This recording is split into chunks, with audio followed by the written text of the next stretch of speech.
Thank you to the Stimson Center for hosting this event on Mekong ASEAN cooperation and how the United States can support multilateralism in the Mekong subregion. It's a well-timed topic coming just 2 days before the start of the US-ASEAN Special Summit. And I know the president is eager to meet with the leaders of ASEAN to discuss launching a new era in our partnership. In my work with ASEAN, I see the daily influence of the Mekong on the broader region. In the same way that ASEAN contributes to unity, prosperity, security in the Indo-Pacific, so does the Mekong subregion play a critical role in ASEAN's peace and stability. That's why the United States is so committed to strengthening capacity and resilience through the Mekong, because doing so is essential to strengthening the capacity and resilience of ASEAN. The U.S. commitment to the Mekong is embodied in the Mekong-U.S. Partnership, or the MUSP. The MUSP partners with Mekong states to address key challenges in Southeast Asia. This includes disaster relief, water governance and management, health and pandemic response, climate and the environment, energy, transportation, gender equality, and equity. Focusing on these Mekong priority areas enables all of ASEAN and the Indo-Pacific region to thrive. By enabling multilateral institutions like ASEAN and the MUSP to work together, we set the region up for success. One way the United States supports ASEAN and the MUSP working together is through the Third Country Training Program, or TCTP, co-led with Singapore. TCTP is an MUSP program that provides technical training to officials from all ASEAN countries, the ASEAN Secretariat, and Timor-Leste. Technical experts from the United States and Singaporean governments provide their expertise through training on topics focused specifically on areas that are prioritized by the Mekong countries. And so, for example, to date, more than 1,700 ASEAN government officials have received training thanks to TCTP in topics ranging from water management to digital economy. This past September, we were proud to celebrate a decade of engagement under TCTP.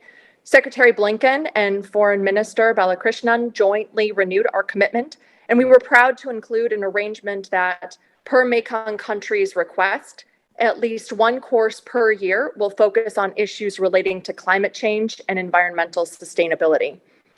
TCTP is one tangible way that the United States is working with ASEAN to promote capacity building in areas of enhanced regional connectivity and resilience, with a particular focus on the Mekong subregion. Other important parts of our work occur on a smaller scale. The Mekong Connections Program provides small grants to community organizations in Cambodia, Laos, Thailand, and Vietnam to explore creative solutions to transnational challenges. One grant through the Mekong Community Institute will engage with 50 women over the next year to document traditional knowledge and livelihood strategies. The project will also develop community-owned plans for civil society to protect river ecosystems, combat illegal wildlife trade, and study how changes in biodiversity and ecosystems affect human health. This work is a perfect example of how MUSP programming supports ASEAN, from fostering community engagement in the environment and public health to developing strategies to preserve traditional knowledge. These are important results for all ASEAN partner countries.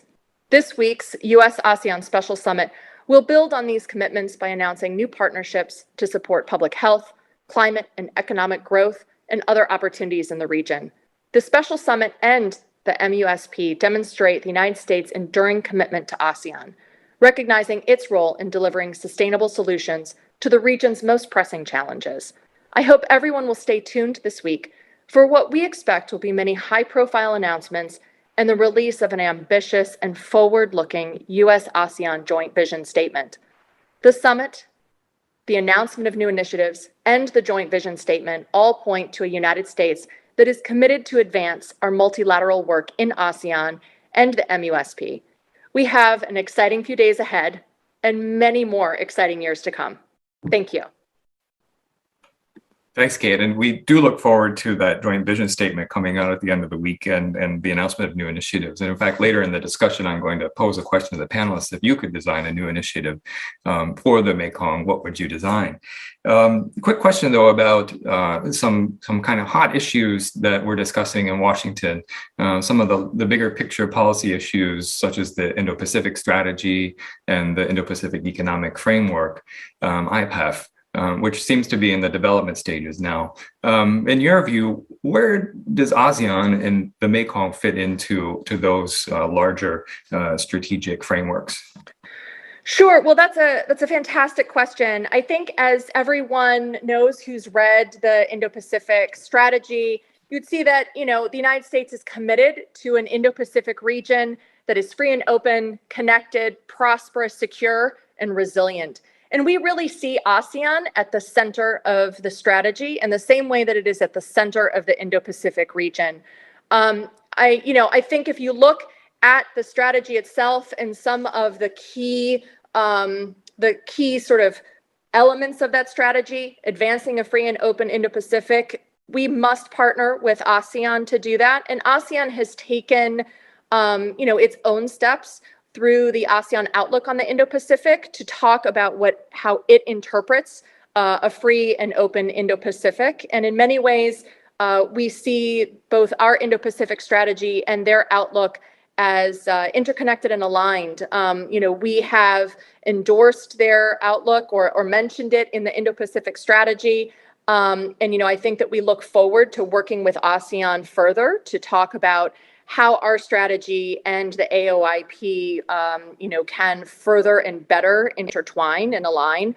Through building connections in the region and beyond. I mean, that is an essential component of the work that we're doing with ASEAN. We are driving in prosperity in the region, and part of that, as you note, is through the Indo-Pacific Economic Framework. But our work to, build prosperity in the region is not just starting today. We are building on decades of investments with the ASEAN member states and building, really further connections between our economies.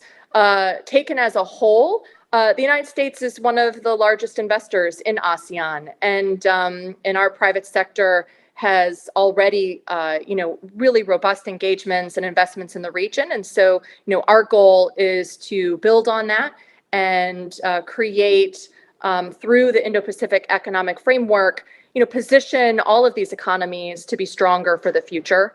And then, of course, we're building connections and working with partners, allies and partners in the region. And that's really part and parcel of what we're doing with ASEAN today and this week in the lead up to the special summit, and then, of course, and beyond. So I hope that gives you a sense of sort of how we view both the Indo-Pacific Economic Framework and the Indo-Pacific strategy. But, for all of us, ASEAN is at the heart of our engagement with the Indo-Pacific.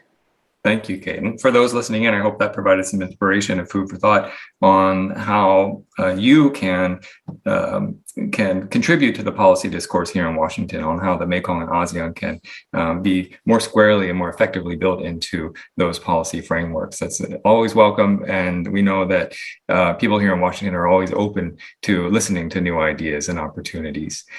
So thanks, Kate, for joining us, and good luck with the summit.